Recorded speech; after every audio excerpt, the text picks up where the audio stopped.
ইয়া রাসূলুল্লাহ আপনার বিরহের বেদনায় কান্না করি, বলো কি চাও? আমি কি দোয়া করে দেব তুমি তাজা হয়ে যাও? তোমার ভেতরে খেজুর আসবে, এলাকার উম্মত সবাই তোমার খেজুর নিবে, খাবে, দোয়া করবে। কয় না না না না, তো কি চাও? খেজুর গাছ বলে, ও রহমতের নবী আমার এখানে জানাজা পড়াবেন, এখানেই দাফন করে দিবেন। হাসরের ময়দানে আমি জান্নাতে আপনার সাথে থাকতে চাই। ও আমার নবীর আশিক উম্মতেরা, রহমতের নবী খেজুর গাছের দাফন করেছেন ওই জায়গায়। সেদিনও মদিনাতুল মুনাওয়ারায় দেখে আসলাম। আসরের নামাজের পরে ঢুকলাম রিয়াজুল জান্নার ভেতরে। আমাদের বাংলাদেশি বাবারা বলে, হুজুর আপনি চুপচাপ নামাজ পড়েন, 5-7 মিনিটের বেশি পুলিশ এখানে থাকতে দেয় না।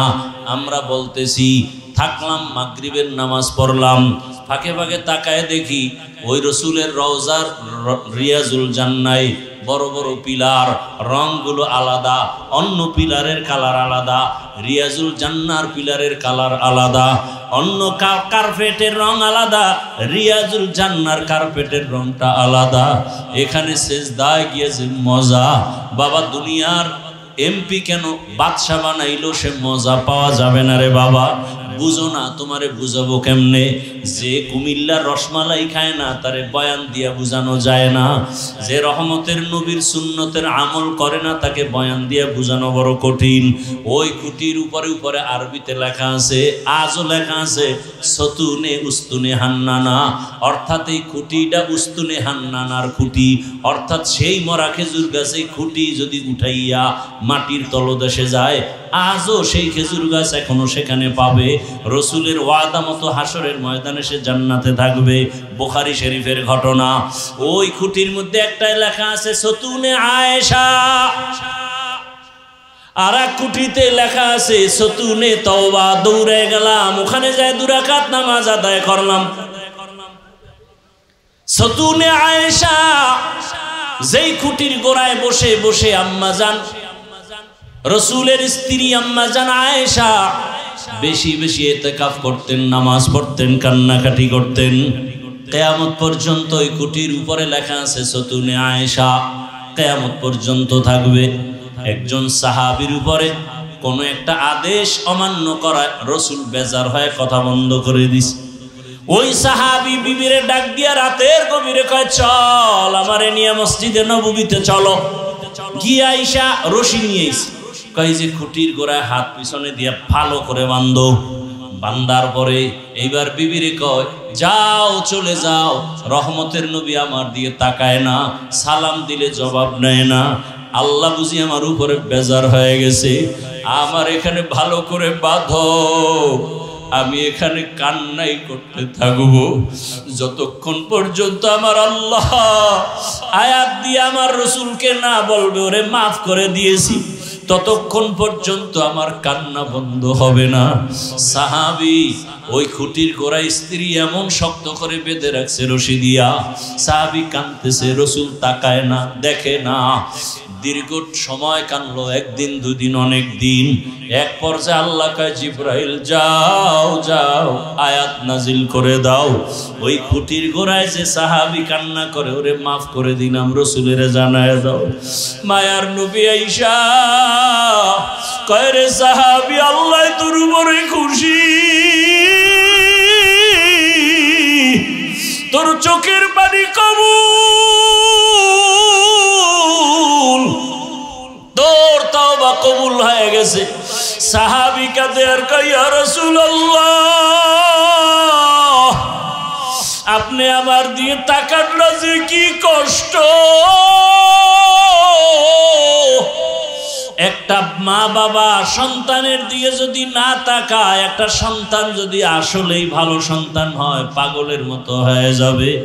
মা আমার দিয়ে তাকায় না কেন, বাবা আমার দিকে তাকায় না কেন, একটা ভালো ছাত্র দেখবে আমার শিক্ষক আমার দিয়ে তাকায় না কেন, কঠিন মনে কষ্ট বেয়াদবি হয়ে গেছে। ভালো ছাত্র চেষ্টা করবে দ্রুত ক্ষমা নিয়ে নেওয়ার, সাহাবী কাঁদতেছেন, ইয়া রাসূলুল্লাহ, আল্লাহ আমারে মাফ করছেনি? বলে হ্যাঁ করেছে। আয়াত চলে আসছে। এবার সাহাবী বলেন, ইয়া রাসূলুল্লাহ, আপনার হাত দিয়ে আমার রশিটা একটু খুলে দেন, না হয় আমি তৃপ্তি পাবো না। রহমতের নবী রশি খুললেন। সাহাবী চোখের পানি, কি পরিমাণ কান্নার আওয়াজ! ওই খুঁটির উপরে আজও লেখা আছে সতুনে তওবা, তওবার খুঁটি। আল্লাহ পাক আয়াত দিয়া ওই সাহাবীর তওবা কবুল করে ফেলেছেন। ওরে বাবারা, বয়ান সারা রাত করলেও কি লাভ হবে যদি ফজরের নামাজে মসজিদে না থাকো রে বাবা? তাহলে আমাদের বয়ান সবারই জানা কি নেই? বুঝ নেই। দেখেন বুঝের কতটা দুর্বলতা। আমার বুঝ কি? টুপি পরলে আমার শান্তি সম্মান। আপনার বুঝ কি? টুপি না পরলে সম্মান। যে কারণে আমি টুপি খুলতে চাই না, আপনি পড়তে চান না।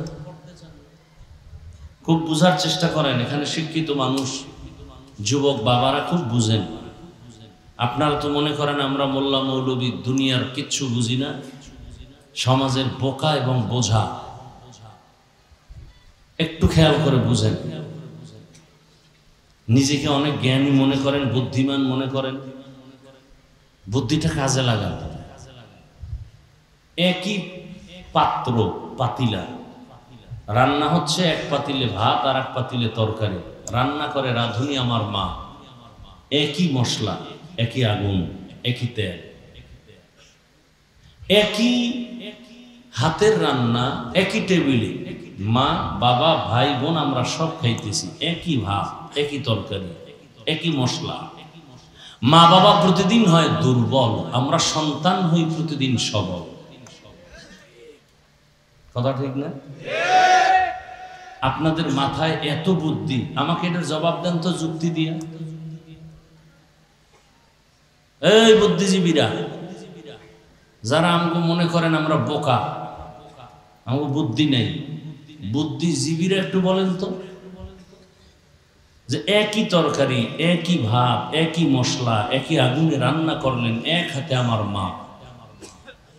সেই খানা মা বাবা খায়, আমরা সন্তানরাও খাই। তারা হয় দুর্বল, আমরা হই সবল শক্তিশালী। কারণ কি? বুদ্ধিজীবীদেরকে বলছি, জবাব দেন তো। কুত্তায় বাচ্চা দেয় বছরে 5-7টা, গরুতে দেয় একটা কুকুর কেউ জবাই করে না, গরু জবাই করে কোটি কোটি।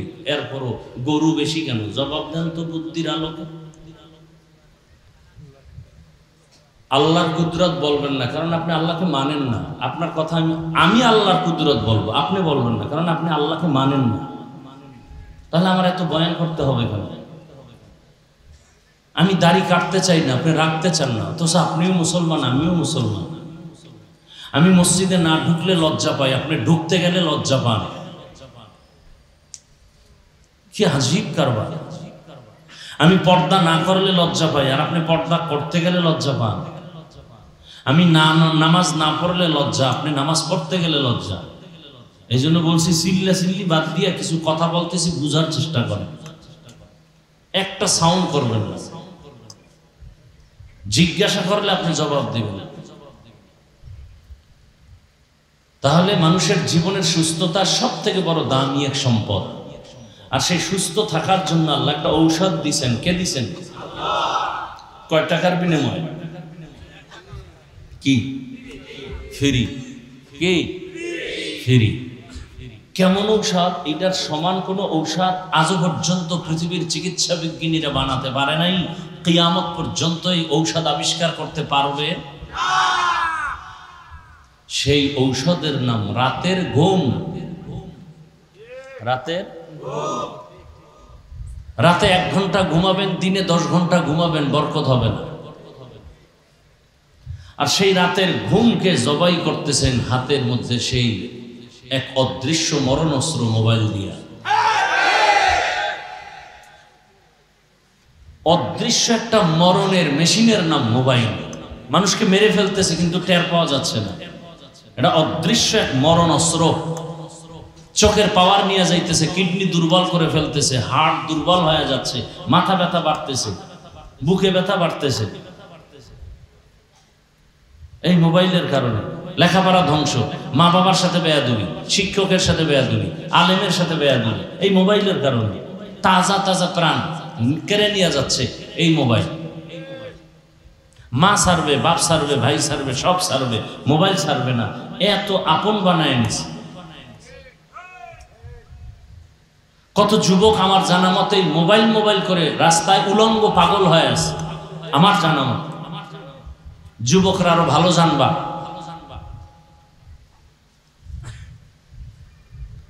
জিব্রাইল এসেও যদি এর বিরুদ্ধে বলে সম্ভব না, কেউ ফিরবে না, বলবে না তোমার কথা দরকার নাই, প্রয়োজনে জাহান্নামে যাবে, তোমার সমস্যা কি? তারপরে আকাম সারা যাবে না। সারা রাত ঘরের মধ্যে রুমে রুমে মোবাইলে জেনা চলতেছে, জেনা, চোখের জেনা, হাতের জেনা, জবানের জেনা, অন্তরের জেনা। সারা ঘরের রুমে রুমে বাবা মোবাইল চালায়, মা মোবাইল চালায়, মেয়ে মোবাইল চালায়, ছেলে মোবাইল চালায়, সারা রাত। তাহলে অমূল্য সুস্থতার ঔষধ ঘুমকে নষ্ট করলো এই আসছেন। আল্লাহ নিয়ে আসছেন, আপনার গায়ের জোরে কেউ এখানে আসতে পারেননি। কে নিয়ে আসছেন? কত দয়া করে আল্লাহ নিয়ে আসছেন। এসে যে একটু বয়ান শুনবেন, ওলামায়ে কেরামের চেহারা দেখবেন, দিলের মধ্যে কিছু কথা নিবেন না, মোবাইল দিয়ে এখানে একটা পর্দা লাগাই দিয়েছেন যেন বয়ান মোবাইলে ঢুকে কলবে না ঢুকে। কথাগুলো মনে রাখেন, কাজে লাগবে এক সময়। হয়তো আপনার কাছে খারাপ লাগতেছে, ওয়াজ করবেন, ওয়াজ করবেন, এটি কি বলা শুরু করলেন? এটি আসল ওয়াজ।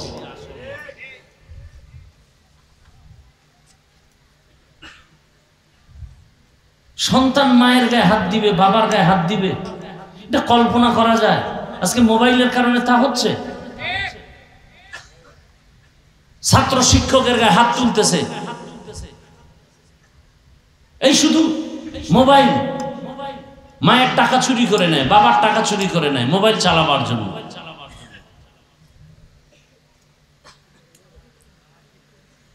আল্লাহ আমাকে হেদায়েত দান করুন, আপনাদেরকেও আল্লাহ হেদায়েত দান করুন।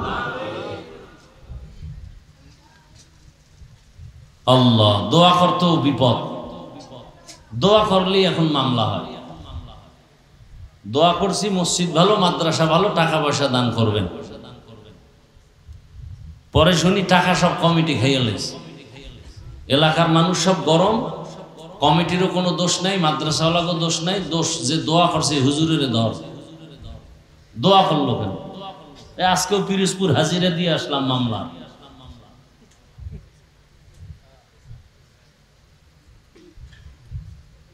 বাংলাদেশে কোন দিন সে আইন হবে যে মিথ্যা মামলা যারা করবে ওদের জন্য আলাদা 6 মাস জেল, 15 বছর বলে জেলে ছিল। এখন বিচারক বলতেছে আপনি বেকসুর মুক্তি, আপনার কোনো দোষ নেই। একটা দেশ, একটা আইন,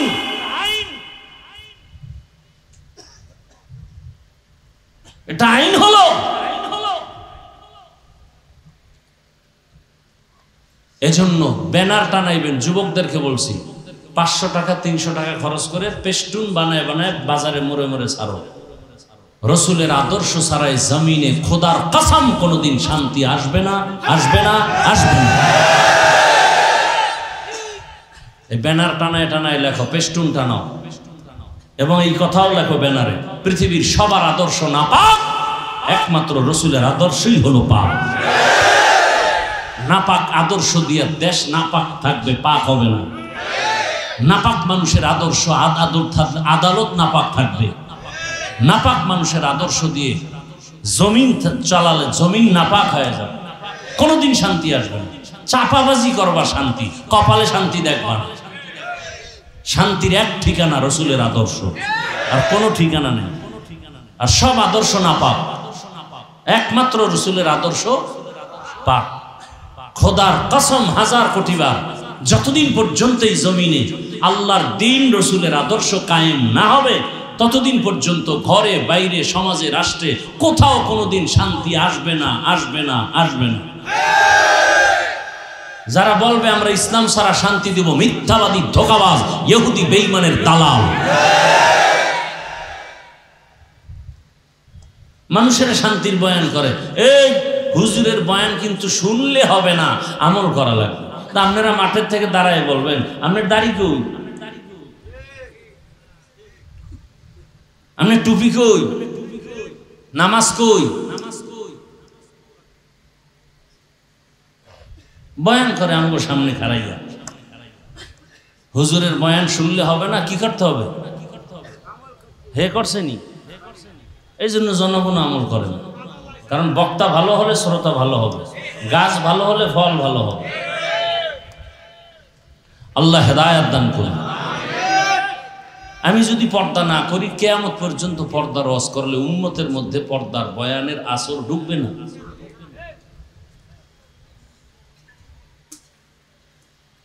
আল্লাহ সবাইকে হেদায়েতের দৌলত দান করেন। যারা মানুষের নামে মিথ্যা মামলা দায়ের করে, আল্লাহ ওদের হেদায়েত দান করেন, আল্লাহ ওদের হেদায়েত দান করেন, আল্লাহ ওদের হেদায়েত দান করেন। হেদায়েত না থাকলে ওদেরকে ধ্বংস করে দেন আল্লাহ, ওদেরকে ধ্বংস করে দেন আল্লাহ, ওদেরকে ধ্বংস করে দেন আল্লাহ। একটা মানুষের ইজ্জতের গ্যারান্টি নেই, ফট করে একটা মামলা দিল, কোনো তদন্ত নেই, কিচ্ছু নেই, 15 বছর পরে রায় আসতেছে, ওনার কোনো দোষ নেই।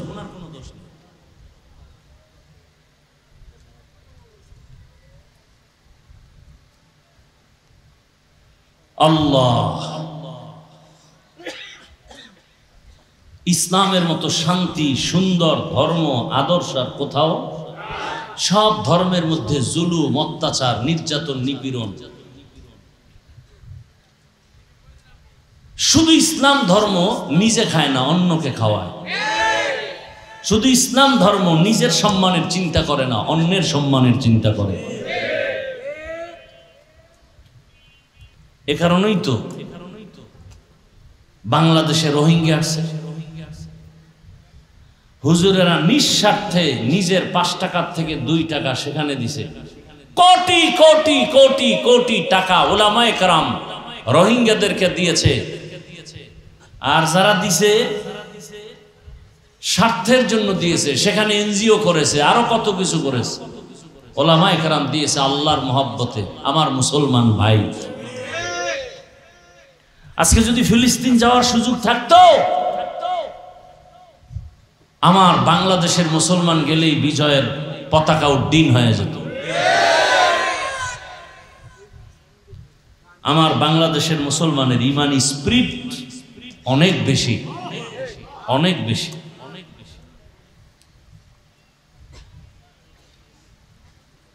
উলামায়ে কেরাম আলোচনা করেছেন, আপনারা ধৈর্যের সাথে শুনছেন। আল্লাহ উলামায়ে কেরামদের কবুল করেন, আপনাদেরকেও কবুল করেন। উলামায়ে কেরামদের কথাগুলো সহি তরিকায় আমাদেরকে আমল করার তৌফিক দান করেন। উলামায়ে কেরামের ইজ্জতকে আল্লাহ বেশি বেশি বাড়ায় নেন। যারা উলামায়ে কেরামের ইজ্জতকে ছোট করার ষড়যন্ত্র করে, চক্রান্ত করে, লেখার মাধ্যমে, বলার মাধ্যমে, মিডিয়ার মাধ্যমে, আল্লাহ ওদের হেদায়েত দান করেন। তাদের হেদায়েত না থাকলে আল্লাহ তাদেরকে ধ্বংস করে দেন। আমি আপনাদের দোয়া নিতে আসছি এবং সংক্ষেপ 2-4টি কথা আপনাদের ধৈর্যের উপরে বলার নিয়তে কোরআনে হাকিমের এক আয়াত, রাসূলের একটি হাদিস পড়েছি। আল্লাহ বলেন, ওয়ামা আরসালনাকা ইল্লা রাহমাতুল্লাহি আলাইহি ওয়া আলিহি ওয়া সাল্লাম। আমি আপনাকে পৃথিবীতে প্রেরণ করি নাই, পাঠাই নাই, হ্যাঁ পাঠিয়েছি জগৎ সমূহের রহমত হিসেবে। নবীজি বলেন, কুল্লু উম্মতি ইয়াদখুলুনাল জান্নাতা ইল্লা মান আবা, কিলা মান আবা, ক্বালা মান আতাআনি দাখালাল জান্নাতা ওয়া মান আসানি ফাকাদ আবা। দুনিয়ার সব উম্মত জান্নাতে যাবে। রাসূল বলেন, সব উম্মত কোথায় যাবে? ইল্লা মান আবা, যারা আমাকে মানে না তারা যাবে না। কিলা মান আবা,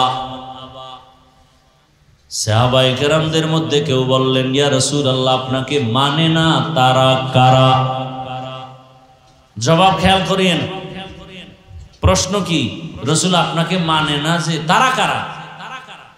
নবী জবাবটা কিভাবে দিলেন? নবী বললেন, ক্বালা মান আতাআনি দাখালাল জান্নাহ, যে আমার অনুসরণ করবে সে জান্নাতে যাবে। ওয়া মান আসানি ফাকাদ আবা, যে আমার বিরোধিতা করবে সে জাহান্নামে যাবে অস্বীকার করার কারণে।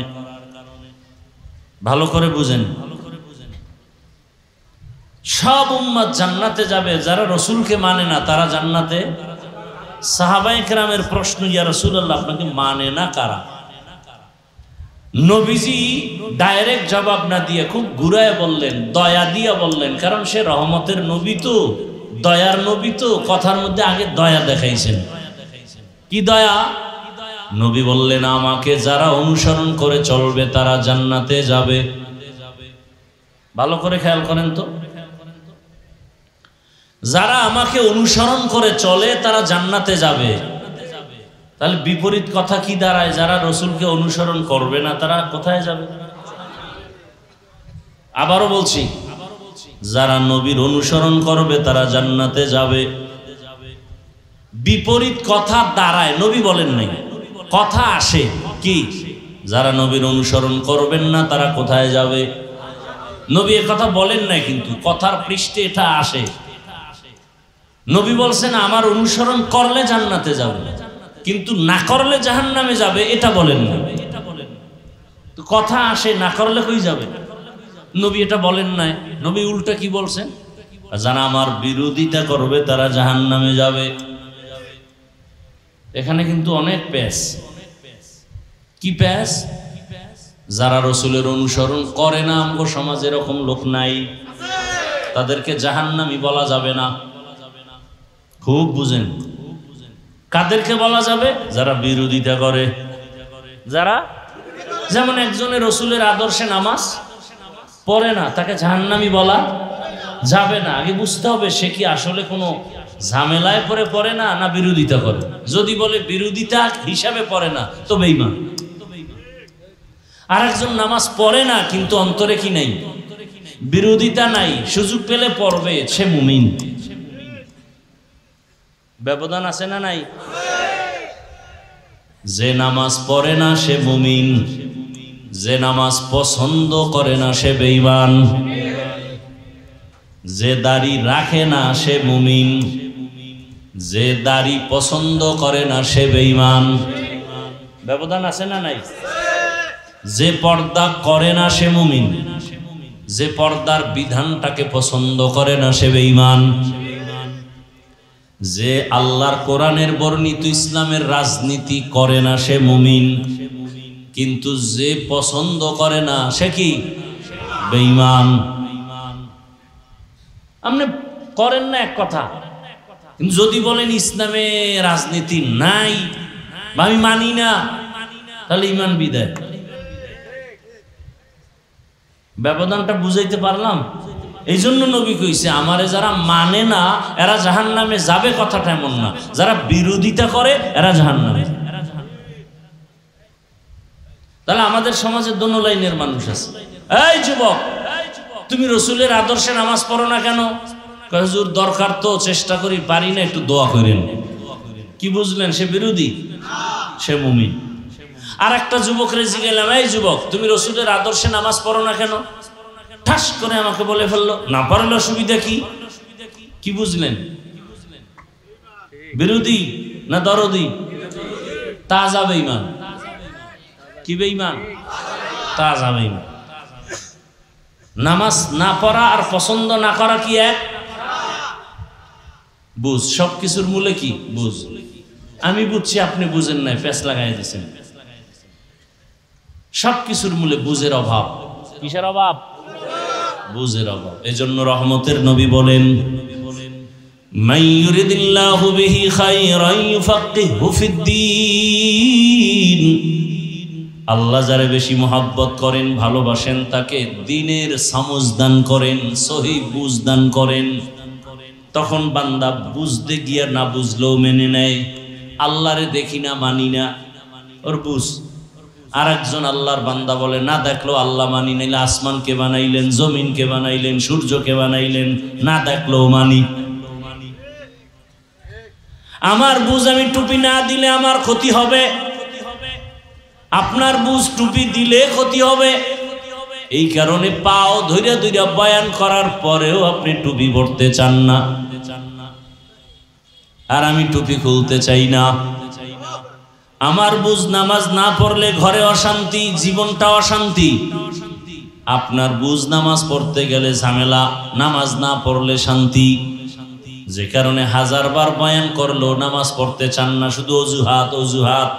কি ভাই চলেন, আজান হইছে, নামাজ পড়বেন না? নামাজ কি পড়বো, কবরের চিন্তায় অস্থির হয়ে গেছে, একা কেমনে থাকবে।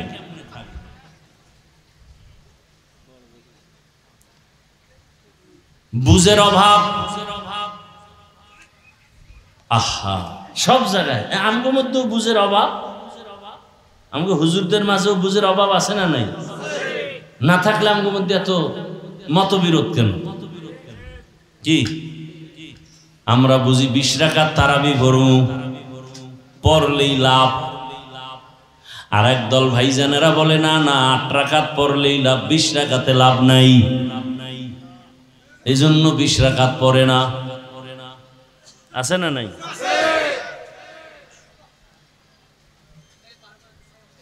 বড় কঠিন হালাত। আবার আমরা কেউ বুঝি দুনিয়াদারের পেছনে ঘুরলে আমাকে অনেক লাভ, আবার কেউ বুঝি না ওদিকে গিয়ে কোনো লাভ নাই, যত লাভ দেখি তত ক্ষতি, তত কি ক্ষতি। হুজুর গেছে লাভের জন্য, এখন ক্ষতির কারণ হয়ে গেছে। আমি মনে করি না খাইয়া মরে যাব, হারাম খাবো না, ক্ষতি। আর একজন মনে করে হারাম খাইলেই বড় লাভ, অন্যের টাকায় বাড়ি করলে লাভ, অন্যের টাকা চুরি কইরা জুলুম কইরা আমি যদি বাড়ি গাড়ি বানাই অনেক লাভ। কিন্তু শেষ ফল নিজের মেয়ে ছেলেরাও তাকে ভালো জানে না।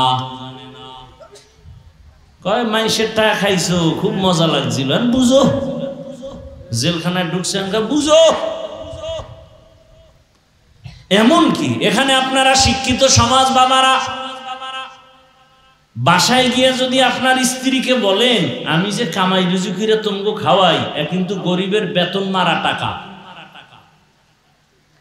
আল্লাহর কসম করে বলি আপনার বিবি যে লাইনের হোক না কেন, আপনার বিবি বলবে না খাইয়া থাকবো, হারাম টাকা ঘরে আনবা না। আপনি যদি বলেন বাবা, ছেলেরে যদি বলেন আমি মানুষের জবাই করে টাকা আনছি, মানুষের পিটাইয়া টাকা আনছি, জুলুম করে এই টাকার বাপ, ছেলে বলবে বাবা সারা জীবন কাটাবো কিন্তু জালেমের বাপ ডাকবো না।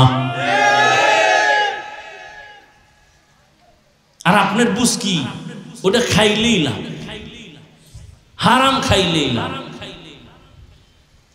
কিন্তু কই কয়দিনের লাভ, শান্তি তো নাই। আর আল্লাহর রসুলের আদর্শ এখনো যারা লালন করে গো, এখনো শান্তি, পিছেও শান্তি, সামনেও। চেয়ারম্যানের চেয়ারের মেয়াদ শেষ, এমপির মেয়াদ শেষ, কিন্তু রসুলের আদর্শওয়ালা কোরআনওয়ালাদের চেয়ারের কোনো মেয়াদি নাই। শেষ হবে কি? মেয়াদি নেই। মহামারী করোনার কথা ভুলে গেলে হবে না রে বাবা, গোটা দুনিয়াটাকে অন্ধকার বানায় দিল। সব মাস্তানেরা আসমানে তাকায় বলে জমিনের বাহাদুরি শেষ। ইতিহাস ভুলে যাবা না রে যুবকেরা, ওই সময় কিন্তু কুলাঙ্গার 2 শিক্ষিত ছেলে বাবারে ধরছে করোনায়, নিজেরা 2 কুলাঙ্গার শিক্ষিত সন্তান, কুলাঙ্গার ট্রিপল মাস্ক লাগায় বসে আছে, বাবার লাশের কাছে যায় না, করোনা। এলাকার কিছু গরিবের টাকা দিয়ে কয় লাশটা টেনে রাস্তায় ফেলে দিয়ে আসো। বাবার লাশ রাস্তায় ফেলে দিল, জানালা লক করে দিল, তাকায় দেখলো না লাশ কি কুকুরে খেলো না জানাজা হলো। ইতিহাস ভুলবা না, ওই সময় আমার দেশের টুপিওয়ালা ওলামায়ে কেরাম শত শত করোনার লাশ নিজের কাঁধে নিলেন, গোসল করালেন, কাফন পরালেন, জানাজা পরালেন, কবরে রাখলেন। একজন হুজুরেও করোনায় মরে নাই।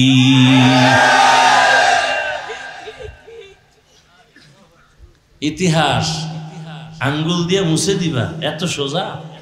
এই যুবক বাবারা, লাইব্রেরি থেকে একটা বই কিনবা, বইয়ের নাম চেপে রাখা ইতিহাস। বইয়ের নাম কি? এই বইটা কিনে পড়ো, বেশি দাম না, পড়ো ভাই, পড়ালেখা করো, আকাম বাদ দিয়া লেখাপড়া করো। মোবাইলেও পাইতে পারো, গুগলে সার্চ দিলে। চেপে রাখা ইতিহাস মানুষকে বিজয়ী করে। ইতিহাস অন্য ধর্মের মানুষ মাথা উঁচু করতে পারে না, ওদের ইতিহাস দুর্বল। মুসলমানের ইতিহাস আগুনওয়ালা ইতিহাস। খালি ইতিহাসগুলো বলবার এই মানুষের আগুনের মতো গরম হয়ে যাবে সব। এখন যদি বলি ওই জায়গা সব তামা বানাইতে হইব, শুধু ইতিহাস বলবো মাথা গরম। মুসলমানের ইতিহাস অগ্নি ঝরা ইতিহাস, বিজয়ের ইতিহাস। ব্রিটিশ খেদাও আন্দোলন, অগ্নি ঝরা আন্দোলন। সব জায়গায় ওলামায়ে কেরামের অবদান, সব জায়গায়।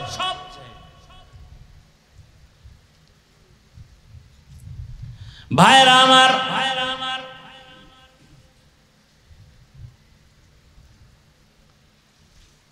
এই যে ফেনীতে পানি উঠলো, নোয়াখালী পানি উঠলো, বিভিন্ন জায়গায় ত্রাণ সামগ্রী দিতে গিয়ে ওলামায়ে কেরামের অবদান সব থেকে বেশি। এবং তাদের কোনো কি নেই, দুনিয়াবি স্বার্থ নাই। সব জায়গায় উদাহরণটা দেই 1 মিনিটে। সরকারি চাকরি যারা করে, বেসরকারি করে, প্রতিদিন ডিউটি কত ঘন্টা? কত ঘন্টা? 8 ঘন্টা ডিউটি। মাসে বেতন নিম্নে কত? 20,000। টেবিলের নিচে আরো কত মুক্তার দানা তো আছেই। ডিউটি 8 ঘন্টা, 20,000 নিম্নে বেতন। বলেন তো আপনারা নিজেরাই, আপনাদের মসজিদগুলোর ইমাম সাহেবদের ডিউটি কত ঘন্টা? বলেন, বেতন কত? বলেন তো এর থেকে জুলুম পৃথিবীতে আর কি হতে পারে? তা তো রিমান্ডে রাখে, রিমান্ডে ইমামরে, রিমান্ডে। এক ওয়াক্ত নামাজে না থাকলেই রিমান্ড শুরু। রিকশাওয়ালা কয় গেছিলেন কই? ইমাম সাহেব কয় কে তুমি? বলে রিকশাওয়ালা। পাওয়ার কত? এত কেন পাওয়ার? 5 টাকা বেতন দিই, সেই পাওয়ার। এরকম বেয়াদব আছে না নাই? আল্লাহ বিবেক দিছে, বিবেকের সাথে বেঈমানি করিয়েন না। আপনি মানেন আর না মানেন, সত্য কথাটা স্বীকার করিয়েন, বিবেক দিয়ে স্বীকার করিয়েন, বেঈমানি করেন না। এরপরও কি কোনো আলেম কারো গালি দেয়, বরদোয়া করে? মোনাজাতটা দিয়ে দোয়া করে, আল্লাহ এলাকায় শান্তি দাও, ব্যবসায় বরকত দাও, কবরওয়ালাদের জান্নাত দান করো, অসুস্থদের সুস্থ বানাও। এরপরও কিন্তু ইমাম সাহেব না খাইয়া কান্দে না, করোনায় ভিক্ষা করে নাই। তুমি লক্ষ টাকা কামাই করে যা বরকত না পাও, একজন ইমাম 5,000 টাকায় তার থেকে বেশি বরকত পায়। মনে আসেনি? কি কুত্তায় বাচ্চা দেয় 5টা, গরুতে দেয় 1টা, জনমের মতো গরু খায়, কুকুর কেউ খায় না, এরপরও গরু বেশি কেন? তুমি লাখ কোটি টাকা কামাই করো, বরকত নাই, ইমামের 5,000 টাকায় বরকত কেন? ওই প্রশ্নের যেই জবাব, এই প্রশ্নের সেই জবাব। তোমার বুঝ নাই। কেমনে বুঝবা? যদি 3 বেলা খাই আবার গাঞ্জা টানো, বিড়ি টানো, আর মদের বোতল লইল তো উপায় নাই। তোমার মেধা ঠিক থাকবে কিভাবে? তুমি 24 ঘন্টা চোখ দিয়ে করো জেনা, মোবাইলটা খুললেই নেক উল্টা পাল্টা বেগানার চেহারা দেখো, হ্যাঁ, কবিরা গুনাহ করো চোখের দ্বারা, অন্তরের মধ্যে ধ্যান, কার ক্ষতি করবা? এক জায়গায় বসলেই গিবত, অমুকে খারাপ, অমুকে খারাপ। তুমি খারাপ এটা বলবে কে? তুমি যে বউর হক আদায় করো না, তুমি যে ছেলে মেয়ের হক আদায় করো না, তুমি মালিক হইছো, কর্মচারীর হক আদায় করো না, টাইম মতো বেতন দাও না। ইসলাম কয় ঘাম ঝরার আগে বেতন দাও। আন্দোলন হবে কেন? বেতনের জন্য। তুমি তোমার ভাই বোনের হক আদায় করো না, মায়ের হক আদায় করো না, বাবার হক আদায় করো না। আল্লাহর কসম, তুমি যদি জনগণের দায়িত্ব নাও, ক্ষতি ছাড়া কোনো উপকার হবে না। তুমি মাইয়া ফোলার হক আদায় করো না, বউয়ের হক আদায় করো না, মা বাবার হক আদায় করো না, প্রতিবেশীর হক আদায় করো না, তুমি শিক্ষক ছাত্রের হক আদায় করো না, তুমি ইমাম মুসল্লির হক আদায় করো না। আল্লাহ তোমারে দেশের ক্ষমতা দিবে। আল্লাহ মানুষ জানে তুমি বুজুর্গ, আল্লাহ তো জানে তুমি সারা রাত মোবাইলে আকাম করো। আল্লাহ জানে না? আল্লাহ মানুষ জানে আমি হাফিজুর রহমান কত বড় বক্তা, আল্লাহ জানে আমি ঠিক মতো পর্দা করি না, ঠিক মতো নামাজ পড়ি না। কে জানেন? ওই ফলাফল ওইভাবে আসবে, আপনাদের দোয়ায় কাম হইতো না। যদি আল্লাহর কাছে ঠিক মতো চলতে পারি, তাহলে আল্লাহ মানুষ তৈরি করে দিবে আমাকে ভালোবাসার জন্য। আমার কেউ টাকা দিয়ে ভালোবাসা আনা লাগবে না, আর টাকা দিয়ে ভালোবাসা আনলে পরিণাম ফলে জুতা। আর আল্লাহ যারে অন্তরে মোহাব্বত তৈরি করে দিবেন, এটা হলো আসল। কি এই যুবক আর যুবতী প্রেম প্রীতি করে না, ওকে ভালোবাসাটা কি টাকার বিনিময়? মায়ে যদি বুঝায় ভালো মাইয়া এনে দু, আমার পেতনি ভালো, কি প্রয়োজনে ফাঁসির মঞ্চে যাব, ট্রেনের তলে ভিড়ে মরব, তারপর ওই পেতনি ছাড়বো না। মা তোমারে ছাড়তে রাজি, বাবারে ছাড়তে রাজি, সব ছাড়বো, এই মেয়েকে ছাড়বো না। মেয়ে বলে ছেলেরে ছাড়বো না। এটা টাকার ভালোবাসা? হ্যাঁ, এই ভালোবাসা টাকা দিয়ে হয় না। ভালোবাসায় মানুষ অন্ধ হয়ে যায়। ভাইরা আমার, দুনিয়া বুঝলা আখেরাত কেন বুঝো না? আল্লাহ বুঝ আমাদের সহি বুঝ দান করে। বুঝ ঠিক হয়ে গেলে আর বেশি বয়ান লাগবে না, ঠিক না? একজনের বুঝটা ঠিক হয়ে গেলে সে যদি স্কুলে পড়ে দেখবেন দাঁড়িয়ে রেখে দিছে। বিষয় কি রে, স্কুলে ফিরে দাঁড়িয়ে রেখি, আমার বুঝ হয়ে গেছে, এটার মধ্যেই শান্তি। বুঝটা ঠিক হয়ে গেলে কলেজের প্রফেসর নামাজ শুরু করে দিছে। আর একজন কইতেছে নামাজ পড়ে কোনো লাভ নেই। র্যাব, আর্মি, পুলিশ, বিডিআর এর চাকরি করে, নামাজ পড়ে নাই। বুঝ ঠিক হয়ে গেছে তো নামাজ ধরে ফেলেছে, মদের বোতল ফালায় দিছে। না, এর মধ্যে শান্তি নাই। নামাজে শান্তি, হারামে শান্তি নাই, হালালে শান্তি। বুঝ ঠিক হয়ে গেছে, লাইন ঠিক হয়ে গেছে। দুনিয়ার মানুষ দিন বদলায়, দিন ব্যানার টানায়, পত্রিকায় স্লোগান দেয়, দিনকে বদলে দাও। কি বদলে দাও? দিনকে বদলে দাও। আর সমস্ত আলেমের কাজ হলো না না, কিয়ামত পর্যন্ত দিন বদলালে উন্নতি আসবে না। দিল বদলাও, দিল দিল দিল। কি বদলাও? দিল বদলাও, দিলকে বদলে দাও। যখন দিলের রং বদলে যাবে, তখন দিন এমনিই বদলায় যাবে। এই একটা লোক সিনেমা হলে সারা দিন রাত্র ছবি দেখে, এরকম একটা লোক যদি নামাজ নাই, আজান শুনে, তখনও গান শুনে, এই লোকটা যদি দেখেন হঠাৎ মসজিদে এসে নামাজ পড়ে, আপনারা কি জুতা দিয়ে পিটাইবেন? হ্যাঁ, আপনারা যে বাপসাপ দেখাইতেছেন যে একটা লোক অন্যায় করলে আর তওবার দরজা খোলা নেই, এই ভাব লইয়া বইয়া রয়েছেন আমার দেশের মানুষ অধিকাংশ। অমুকে অন্যায় করছে, এর আসতে দেওয়া যাবে না। আরে তওবার দরজা খোলা আছে না? তো বান্দারে মাফ করবে আল্লাহ, আপনি কে?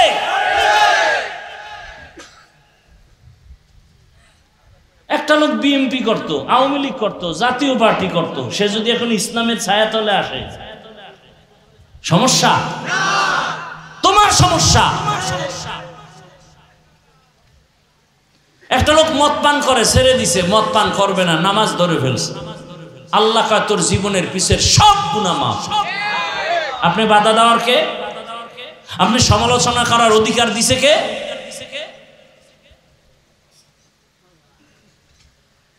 বরং দোয়া করা দরকার মুমিন হিসেবে, আল্লাহ পরিপূর্ণ হেদায়েতের দৌলত দাও, গুনাহ থেকে আজীবন আমাদের মুক্তি দান করো, গুনাহের প্রতি ঘৃণা জমায়া দাও।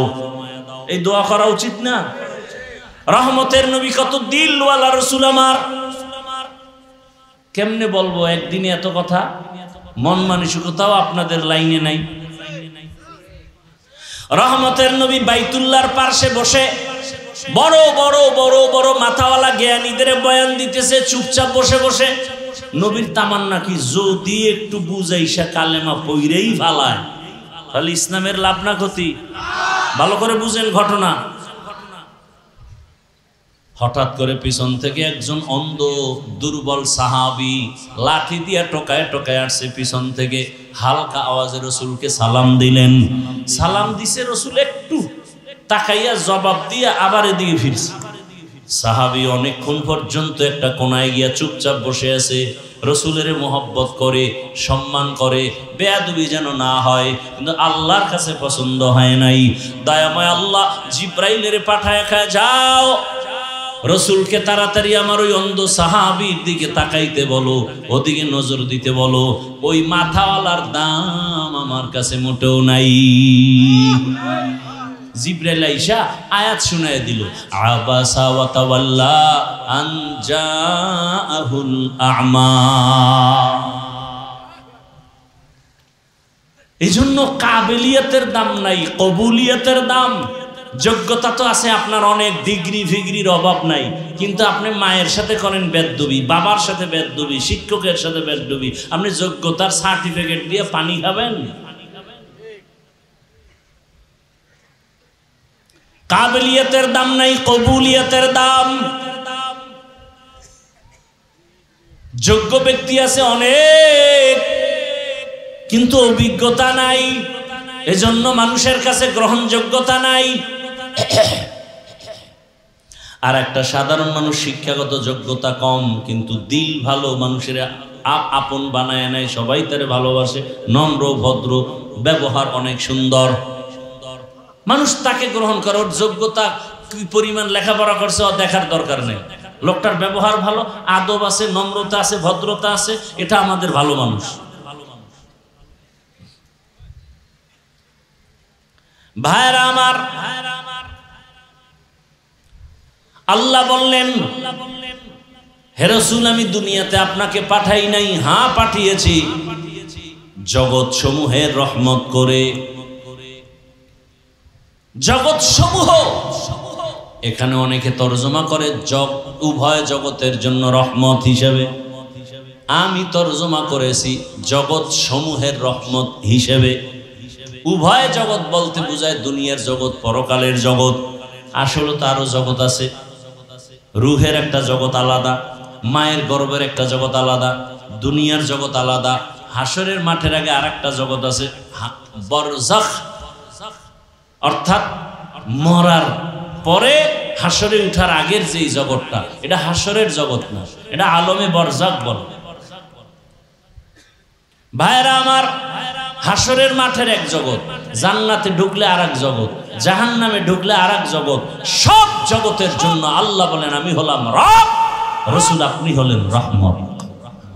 আমি হলাম রব্বুল আলামিন, আপনি হলেন রহমাতুল লিল ইমামুল আউয়ালিন আল আখিরিন বাহরে সাদকা রাহমাতাল লিল আলামিন সাইয়্যিদুল কাউনাইন খাতমুল মুরসালিন আখির আমদ বুদ ফখরুল আউয়ালিন।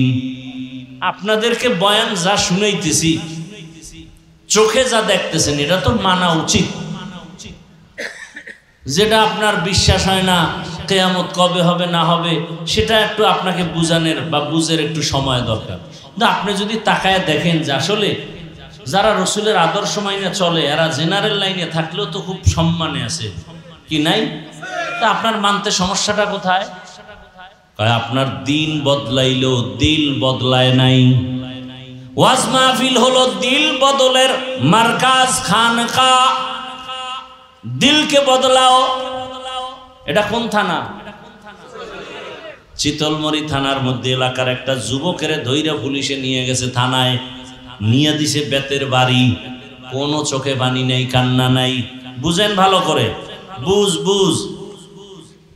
থানায় নিয়ে এমন ভিড়া লাগাইছে কোনো কাঁদে না। এরকম গন্ডার নাই, এমন ফিডা দিছে কোনো কান্না মান্না নাই।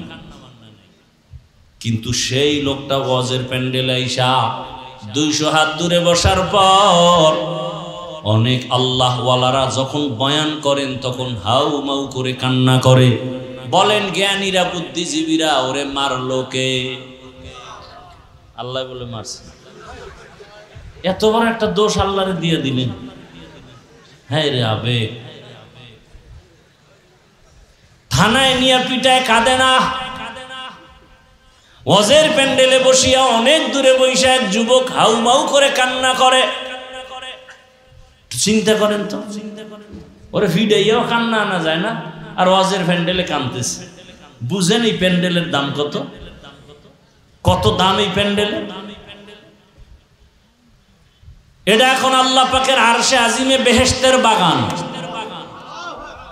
যতক্ষণ এই প্যান্ডেলটা থাকবে, প্যান্ডেল মানে কি মজলিসটা থাকবে, ততক্ষণ অনবরত রহমত অবতীর্ণ হবে। সুবহানাল্লাহ। না জিহ্বা দিয়ে খালি গীবত করবেন, গালাগালি করবেন, বিড়ি টানবেন, তো সুবহানাল্লাহ আসবে কি? গীবত করা হারাম, গালি দেওয়া হারাম, মিথ্যা বলা হারাম।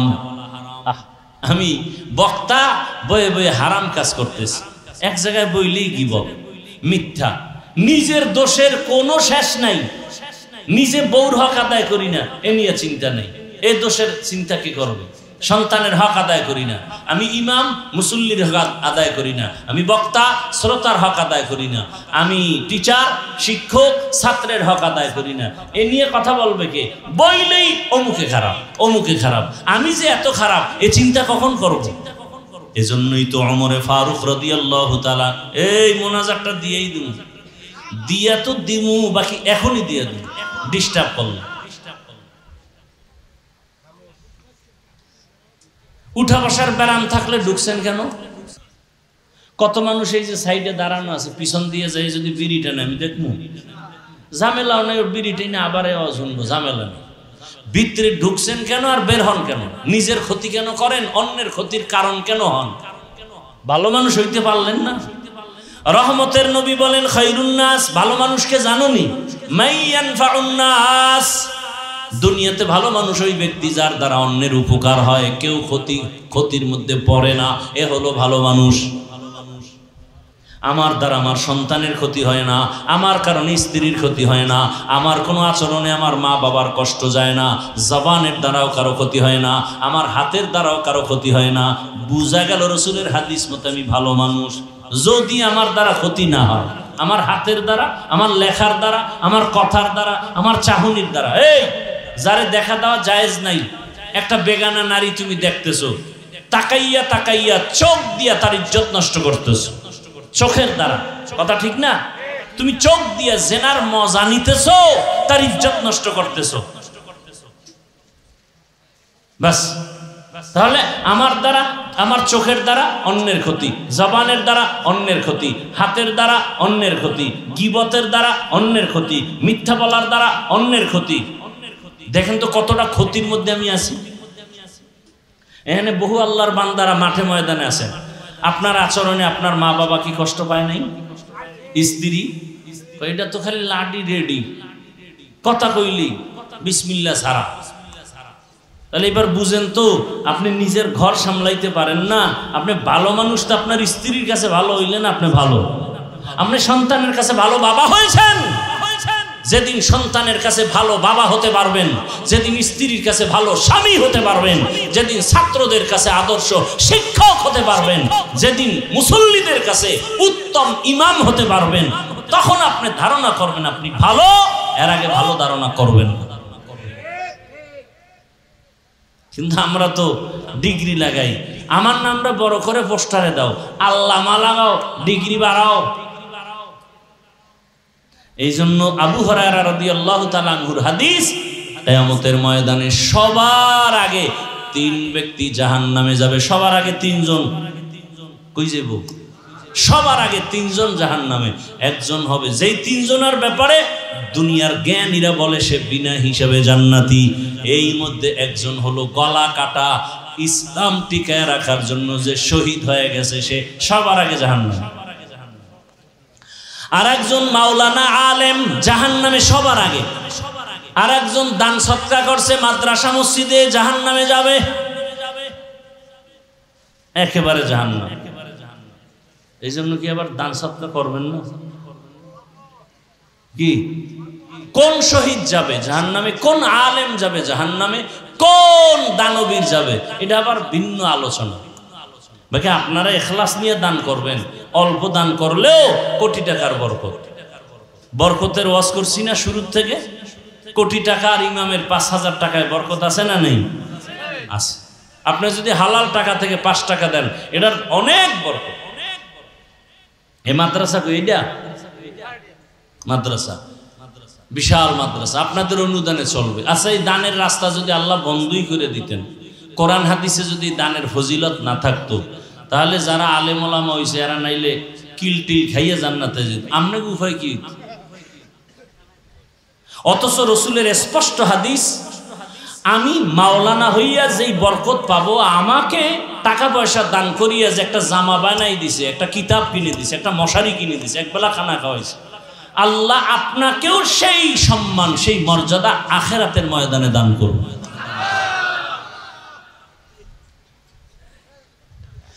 একজন আলেমের সাথে কোনোভাবেই যদি আপনি সম্পর্ক রাখেন, আল্লাহ আপনাকে জান্নাত দিয়ে দিবেন। তাহলে দান সৎকার পথ দিয়া জান্নাত পাওয়ার রাস্তা আছে না নেই? এজন্য বেশি বেশি করবেন, বারবার করবেন না, একবার, বারবার করবেন, বেশি বেশি করবেন, তো আল্লাহ বারবার দিবেন, বেশি বেশি দিবেন। রাজি আছেন না? কি রাজি আছেন না? বেশি বেশি দান করবেন, আল্লাহ কবুল করবেন। ভাইরা আমার, এই যে পোলাপান, এই জন্য নামাজের কাতারের সামনে রাখাও নিষেধ, অজের সামনে রাখাও নিষেধ। এটা ডিস্টার্ব, বুঝেও না, হুদা বয়ে বয়ে। বাপ মা আছে কতটি অযোগ্য বাপ মা, বাচ্চার হাতে মোবাইল দিয়ে দিছে, মানে ওই ছুরি দিয়া গলাটারে কাটার, ডাইরেক্ট হইতো, এটা ইনডাইরেক্ট গলা কাটতেছে। বহু মা বাবা সন্তান নষ্ট করার মূল। এজন্য সহি কোরআনের আয়াত, কিয়ামতের ময়দানে মা বাবার বিরুদ্ধে সন্তান মামলা দায়ের করে। সূরা আহজাব ৬৭ নম্বর আয়াত, রব্বানা ইন্না আতা'না ওয়া সাদাতানা ওয়া কুবারানা ফাআদাল্লুনাস সাবিলা। আল্লাহ বলবে, এই সন্তান নামাজ পড়ো না কেন? আব্বা আম্মা জীবনে নামাজের দাওয়াত দেয় নাই, মুরব্বীরা আমারে দাওয়াত দেয় নাই, জুমায় গেছে আমারে ডাকে নাই। সকালবেলা টেলিফোন কইরা বাবায় দোকানে গিয়া বলছে, আমার আম্মুরে, আমার বাবা ঘুম থেকে উঠছেনি, নাস্তা দিছনি, কিন্তু আমার বাবা কোনোদিন আম্মুকে জিজ্ঞাসা করে নাই আমার বাবা ফজরের নামাজ পড়ছেনি। এবার ফিটা শুরু হবে। আল্লাহ কইবে, তাই তোরে বিবেক দিছিলাম, তুই এটা ঠিক করে চলবি না, তোর বিবেক দিয়া তুই সঠিক রাস্তা নিলি না কেন? তখন বলবে তো ভুল হয়ে গেছে। তখন আল্লাহ বলবে, তোর বিবেকের বিচার হবে। কোরআনের আয়াত, ইন্নাস সামআ ওয়াল বাসারা ওয়াল ফুআদ কুল্লু উলাইকা কানা আনহু মাসউলা। সন্তান তখন একটা আবদার করবে, আল্লাহ, যেই মা বাবার দুর্বলতার কারণে টোটালটা বেঈমানের রাস্তায় চলে গেছি, আজকে ফিডা খামু, আমার একটা দাবি, আমারে যা দিবা তার ডবল ফিডা মা বাবাকে দিতে হবে। কোরআনের আয়াত, রব্বানা আতিহিম দিফাইনি মিনাল আযাব ওয়ালআনহুম লা'নান কাবীরা। আমারে যদি তুমি শাস্তি যা দাও তার ডবল আমার মা বাবাকে দাও, মুরব্বীকে দাও। ও যারা মা বাবা হইছেন, খুব সেজদা দিয়ে কপাল কালা করলে কি হইব? পোলায় সুদের টাকায় ব্যবসা করে, পিঠে ছালা বাঁধে কবরে যাই। এই জন্য বললাম, সন্তানের কাছে আদর্শ বাবা হন, স্ত্রীর কাছে আদর্শ স্বামী হন, তাই না? আপনি ভালো মানুষ, আল্লাহ আমাকেও কবুল করেন, আপনাদেরও কবুল করেন। দেখছেন আমিনটা পর্যন্ত বলতে টেনশনে পড়ছে যে কোনটা হইয়া বিপদে পড়ে। ভালো বাবা হইবে আদর্শ, এই জন্য বলছে আমিন বলতে, বলে নাই। ভালো আদর্শ স্বামী হবে এই জন্য বলছে আমিন বলতে, বলে নাই। কপাল বড় খারাপ, এই জন্য আল্লাহ কোরআনে বলছে তো, বান্দা নিজের ভাগ্য যদি নিজে পরিবর্তন না করে তো আল্লাহ করে না। আপনার ভাগ্য আপনাকে পরিবর্তন আনতে হবে। আপনি দরজায় গিয়ে ধাক্কা দিলে না দরজা খুলবে, ধাক্কা না দেওয়ার আগে তো খুলবে না। আপনি আল্লাহর কাছে চাইলেন আল্লাহ রহমতের দরজা খুলবে, আপনি তো চান না। ওয়ামা আরসালনাকা ইল্লা রাহমাতাল লিল আলামিন। মোনাজাত দিয়ে যাবেন না তার আগেই যাবেন? অনেক বুজুর্গ আছে এর কোনো গুনাহ টুনা নাই, এরা ঘন্টাকে ঘন্টা বয়ান শুনবে, মোনাজাতের আগে দৌড়। এখন মোনাজাত লাগে না, কারণ গুনাহ থাকলে না দোয়া করবে। অথচ বোঝা উচিত এত বিশাল ময়দান, এতগুলো আল্লাহর বান্দারা আমিন বলবে, এই আমিনের সাথে যদি আমারটাও কবুল হয় আমার মতো ধন্যকে। এতগুলো মানুষ নিয়ে তো বাবার জন্য দোয়া করার সুযোগ পাই নাই, মায়ের জন্য দোয়া করার সুযোগ পাই নাই। এতগুলো আল্লাহর বান্দা নিয়ে তো আমার পরিবারের জন্য দোয়া করার সুযোগ পাই নাই। আজকে একটা সুযোগ পাইছি, একজনের আমিন কবুল তো সবারটা কবুল। এই বরকতের দোয়া রাখিয়া বাড়ি যাওয়াটা বুদ্ধিমানের কাজ হতে পারে না। তাহলে দোয়া করে যাবেন না আগেই ভাগবেন? আগেই ভাগবেন। দেখবো আজকে কারা কারা দোয়া না করে যায়। খেয়াল রাখবেন, আল্লাহ সবাইকে হেদায়েতের দৌলত দান করেন। রহমতের নবী আল্লাহ বলেন, আপনাকে জগৎ সমূহের জন্য রহমত করে পাঠাইলাম। রুহের জগতের জন্য নবী রহমত আলাদা, দুনিয়ার জগতের জন্য নবী আলাদা রহমত, কবর জগতের জন্য নবী আলাদা রহমত, হাসরের মাঠের জন্য রসুল আলাদা রহমত, জান্নাতের ভেতরে রসুল আলাদা রহমত, জাহান্নামের ভেতরে রসুল আলাদা রহমত। জান্নাতের রহমতটা বুঝতে পেরেছি, জাহান্নামের রসুল রহমত এটা আবার কেমন কথা বুঝার জন্য সময় লাগবে, ঢুকবো না ওদিকে। শুধু দুনিয়ার জন্য নবী কেমন রহমত সেই বিষয়ে 10 মিনিট বয়ান মোনাজাত ধৈর্য হবে। রসুল শুধু দুনিয়ার জন্য কিভাবে রহমত সেই বিষয়ে অল্প কিছু কথা, বিস্তারিত না। এবার আসেন দুনিয়ার জন্য নবী কেমন রহমত। কয় রসুল শুধু মুমিনের জন্য আলাদা রহমত, বেঈমানের জন্য আলাদা রহমত, নারীদের জন্য আলাদা রহমত, পুরুষের জন্য আলাদা রহমত, আরবীদের জন্য রহমত, আজমিদের জন্য রহমত, জঙ্গলের প্রাণীদের জন্য নবী আলাদা রহমত, সমুদ্রের প্রাণীর জন্য নবী আলাদা রহমত, উড়ন্ত পাখির জন্য নবী আলাদা রহমত, ফেরেশতার জন্য নবী আলাদা রহমত, আসমানের জন্য নবী রহমত, জমিনের জন্য নবী রহমত। ওই যে গাছ দেখেন, গাছের জন্য এক একটা পয়েন্ট আছে, প্রত্যেকটা পয়েন্টে একটা ঘটনা টানতে হবে। নবী গাছের জন্য কিভাবে রহমত বলতে গেলেই ঘটনা চলে আসবে। নবী খেজুর গাছে ট্যাক লাগাইয়া জুমার খুতবা দিতেছেন, মরা খেজুর গাছ, তাজা না মরা? রহমতের নবী সাহাবায়ে কেরাম অনুরোধ করলেন, ইয়া রাসূলুল্লাহ, নতুন মিম্বর একটা বানাইয়া খুতবা পড়েন, এটার বাদ দেন। বুখারী শরীফের ঘটনা। নবী সাহাবাদের অনুরোধে এইবার ওই খেজুর গাছের মিম্বর বাদ দিয়ে নতুন বানাবেন। রহমতের নবী যখন নতুন মিম্বরের অর্ডার দিয়ে দিলেন, বুখারীর ইবারাত, সাহাবায়ে কেরাম গিয়া নবীকে বলেন, ইয়া রাসূলুল্লাহ, মানুষ যেমন কানলে আওয়াজ হয় খেজুর গাছ থেকে, মরা গাছ থেকে তেমন কান্নার আওয়াজ কানে আসতেছে। বিশ্বাস হয়নি? দলিলের ওয়াজিব লাভ নাই, হয় বিশ্বাস হয়? ভাইরা আমার, নবী গেলেন, গিয়া বললেন, খেজুর গাছ কাঁদো কেন? ইয়া রাসূলুল্লাহ, খেজুর গাছ কথা বলতেছে। ইয়া রাসূলুল্লাহ, আপনার বিরহের বেদনায় কান্না করি। বলো কি চাও? আমি কি দোয়া করে দেব তুমি তাজা হয়ে যাও? তোমার ভেতরে খেজুর আসবে, এলাকার উম্মত সবাই তোমার খেজুর নিবে, খাবে, দোয়া করবে। না না না না, তো কি চাও? খেজুর গাছ বলে, ও রহমতের নবী,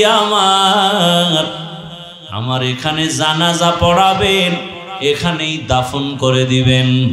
হাসরের ময়দানে আমি জান্নাতে আপনার সাথে থাকতে চাই। ওগো নবীর উম্মতেরা,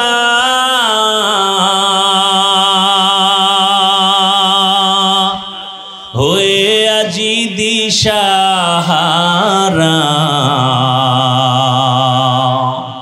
কোরআন হাদিসের চলো যখন যাহা চায় মনে, নবী বিনে কে তরবে পুলসিরাত মিজানে, নবী বিনে কে তরবে পুলসিরাত মিজানে। উম্মতের কান্ডারি নবী,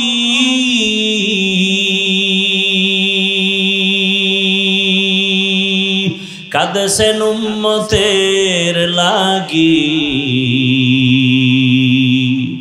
এখনো কাঁদেন নবীজি শুয়ে মদিনার পানে, নবী বিনে কে তারাবে পুলসিরাত মিজানে, নবী বিনে কে তারাবে পুলসিরাত মিজানে। নবী আমার জীবন ভরে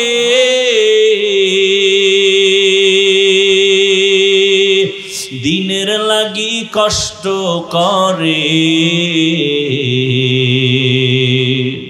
দান দান শহীদ করিলেন উহুদেরই ময়দানে, নবী বিনে কে তরবে পুলসিরাত মিজানে, নবী বিনে কে তরবে পুলসিরাত মিজানে।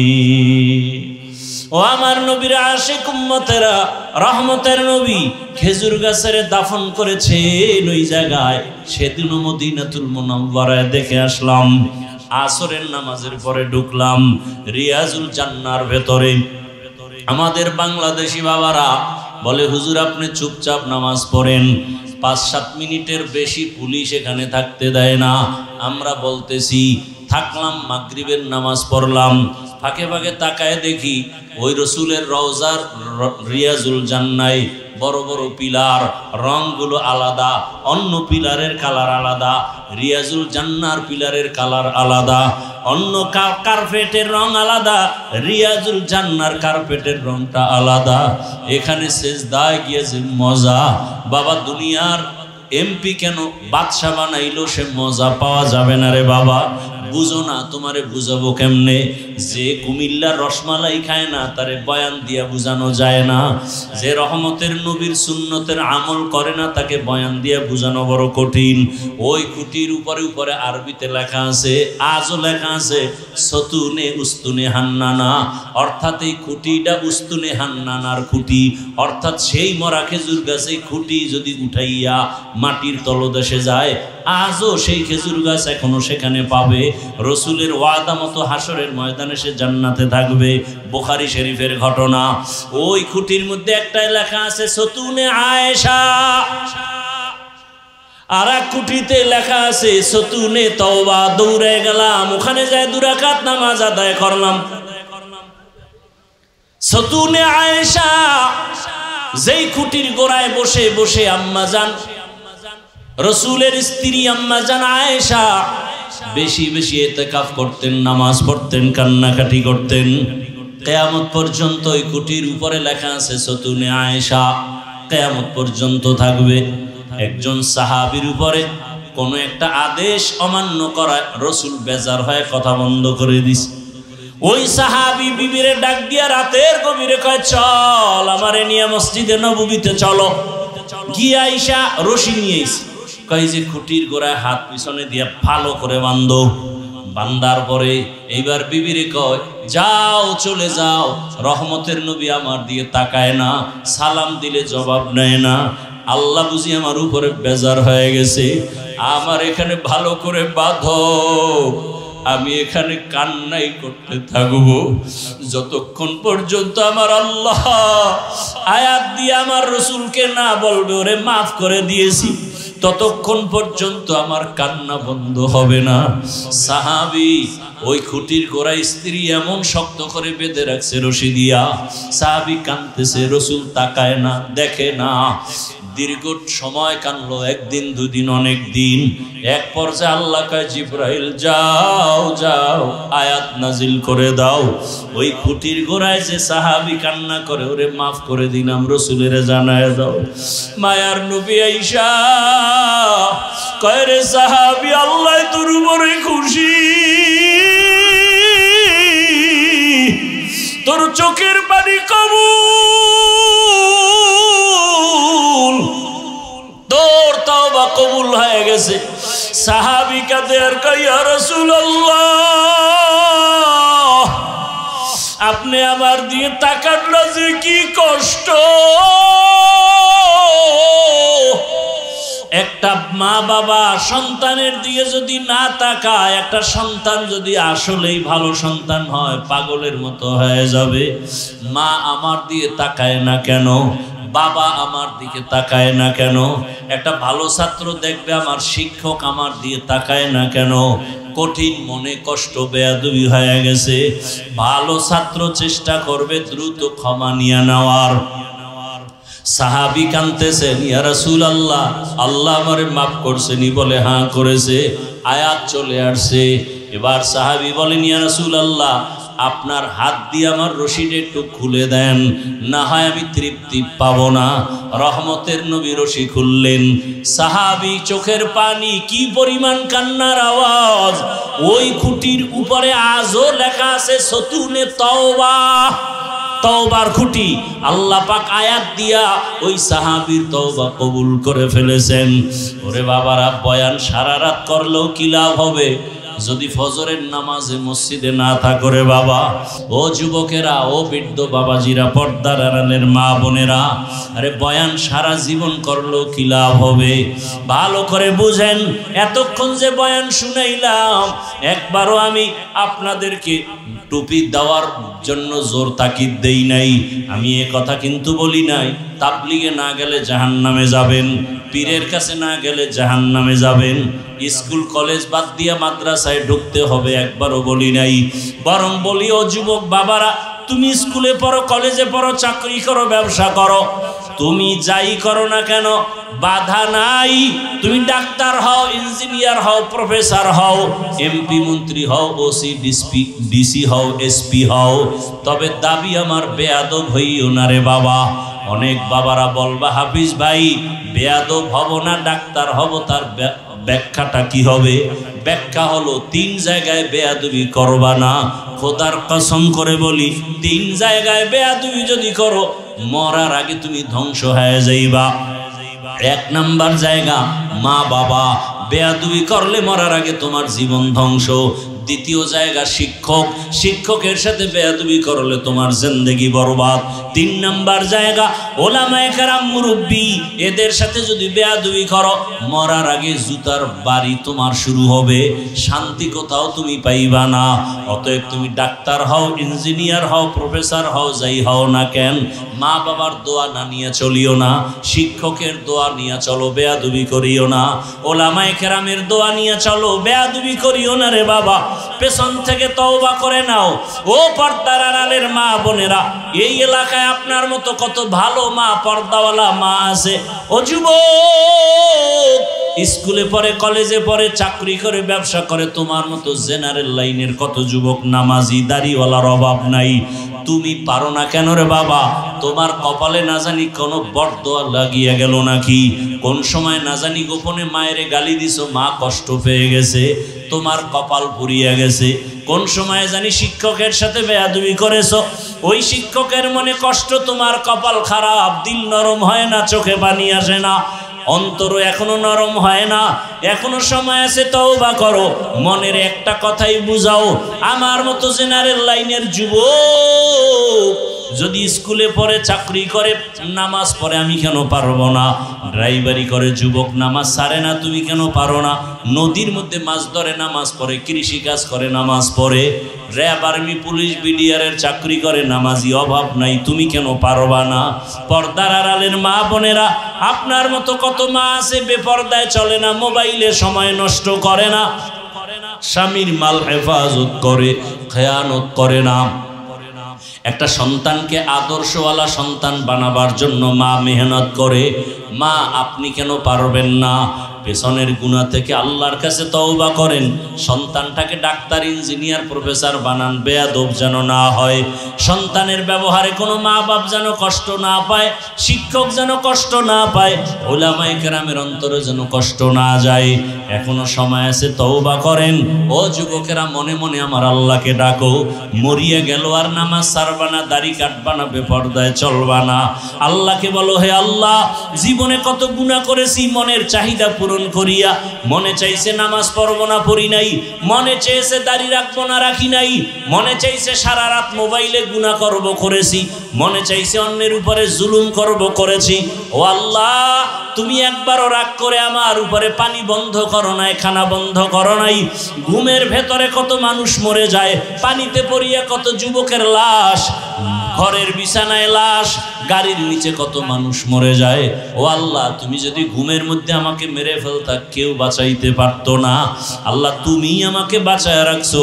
আজকে থেকে তওবা করি, আর নামাজ ছাড়বো না, দাড়ি কাটবো না, বেপরদায় চলবো না, মা বাবার সাথে বেয়াদবি করবো না, নবীর তরিকার বাইরে চলবো না, মা বাবার দোয়া নিয়া, শিক্ষকের দোয়া নিয়া, উলামায়ে কেরামের দোয়া নিয়া, নবীজির আদর্শ সুন্নাত অনুযায়ী জীবন চালাবো। তওবা করার মতো যদি কারো অন্তর তৈরি হয়, মুনাফিকি যদি না থাকে, খাঁটি তওবার নিয়ত যাদের আছে, দুটো হাত আমার আল্লাহকে দেখাইয়া দাও।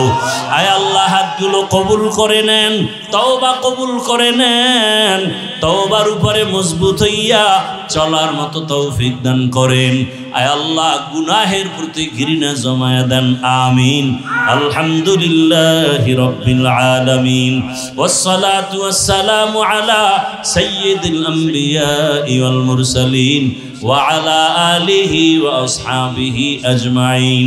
ইয়া আরহামার রাহিমিন, ইয়া আরহামার রাহিমিন, ইয়া আরহামার রাহিমিন। রব্বিরহামহুমা কামা রব্বায়ানি সগীরা। আল্লাহুম্মা ইন্নাকা আফুউন কারীম তুহিব্বুল আফওয়া ফা'ফু আন্না। আল্লাহুম্মা ইন্না নাসআলুকা রিযাকা ওয়াল জান্নাহ ওয়া নাউযু বিকা মিন সাখাতিকা ওয়ান নার। আল্লাহুম্মা আরহামনি বিতারকিল মাআসি, আল্লাহুম্মা আরহামনি বিতারকিল মাআসি, আল্লাহুম্মা আরহামনি বিতারকিল মাআসি। ইয়া হাইয়ু ইয়া হালিমু ইয়া আজিজু ইয়া কারীম, বিহাক্কি ইয়াকা না'বুদু ওয়া ইয়াকা নাস্তাঈন। আয় আল্লাহ, তওবার দরজা খুলিয়া তাকায়া দেখো, আমরা তওবার নিয়তে হাত উঠাইয়া দরওয়াজায় হাজির, আপনার দরওয়াজায় ফিরিয়ে আসি। কত উলামায়ে কেরাম, কত মুরব্বী, হাজী সাহেব, ব্যবসায়ী, চাকরিজীবী, কত মা বোনেরা, কত যুবক, কত ছাত্র ভাইরা হাত তুলেছেন। ও আল্লাহ, আমরা শয়তানের ধোকায় গুনাহ করিয়েই ফেলছি। মনে হয় গুনার কারণে আমার মতো খারাপ এই মজলিসে কেউ নাই। আমার হাত দুইটা গুনার কারণে নাপাক, গুনার কারণে আমার জিহ্বা নাপাক, আমার অন্তর নাপাক, আমার চোখ নাপাক। এই হাতের দ্বারা কত অন্যায় করে ফেলেছি, জবানের দ্বারা কত অন্যায় করেছি, চোখের দ্বারা কত অন্যায় করেছি। আমার গুনার খবর আমার মা বাবা ভাই বোনেরা জানলে কেউ আমারে আপন মনে করতো না, খারাপ জানতো। ও আল্লাহ, আপনি তো জানেন আমি কত গুনাহগার। আয় আল্লাহ, আপনি জানার পরেও সম্মানের রাস্তা থেকে ফালাইয়া দেন নাই, খানাও বন্ধ করেন নাই, পানিও বন্ধ করেন নাই। রে আল্লাহ, আমরা লজ্জিত হইয়া তওবা করতে আসছি, আর গুনাহ করব না। রে আল্লাহ, আর নামাজ ছাড়বো না, দাড়ি কাটবো না, বেপরদায় চলবো না। মা বাবার সাথে বেয়াদবি করব না, শিক্ষকের সাথে বেয়াদবি করব না, উলামায়ে কেরামের সাথে বেয়াদবি করব না, নবীর সুন্নাত অনুযায়ী জীবনকে চালাবো। আমাদের তওবা কবুল করে নেন। আয় আল্লাহ, তওবার উপরে মজবুত হইয়া চলার তৌফিক দান করেন। মা বোনদের আবেদা পর্দাওয়ালা বানায় দেন, সন্তানগুলো নেককার দিনদার বানায় দেন, লেখাপড়া পরীক্ষায় কামিয়াবি দান করেন। আয় আল্লাহ, আমার কলিজার যুবকদের দিনের খাদেম বানায় দেন। আয় আল্লাহ, মোবাইলের গুনাহ থেকে হেফাজত করেন আল্লাহ। সারা দুনিয়াবাসীকে মাফ করে দেন। বাংলাদেশ শান্তির দেশ বানায় দেন। মুসলমানদের ঈমান আমল হেফাজত করেন। আয় আল্লাহ, আমার প্রবাসে যারা আছে সবাইকে হেফাজত করেন। বাংলাদেশ শান্তির দেশ বানায় দেন। জুলুম থেকে দেশ ও জাতিকে হেফাজত করেন আল্লাহ। ইসলামের জন্য বাংলাদেশের কবুল করে নেন। উলামায়ে কেরামদের এক বানায় দেন। আয় আল্লাহ, উলামায়ে কেরামের মোহাব্বত সবার অন্তরে বাড়ায় দেন। আয় আল্লাহ, যারা নেফাকি নিয়ে চলে নেফাকি জাহের করে দেন। মুমিনের ঈমান আমল হেফাজতের জন্য আয় আল্লাহ বাতিলের মোকাবেলায় বিজয় দান করেন। আয় আল্লাহ, সুন্নাত ওয়াল ইজ্জতের জীবন দান করেন। নবীজির রওজায় গিয়া সালাম দেওয়ার তৌফিক দান করেন। বাইতুল্লাহর গিলাফ ধরে লাব্বাইক, আয় আল্লাহ লাব্বাইক বলার ব্যবস্থা করে দেন। আমরা যারা গিয়েছি বারবার যাওয়ার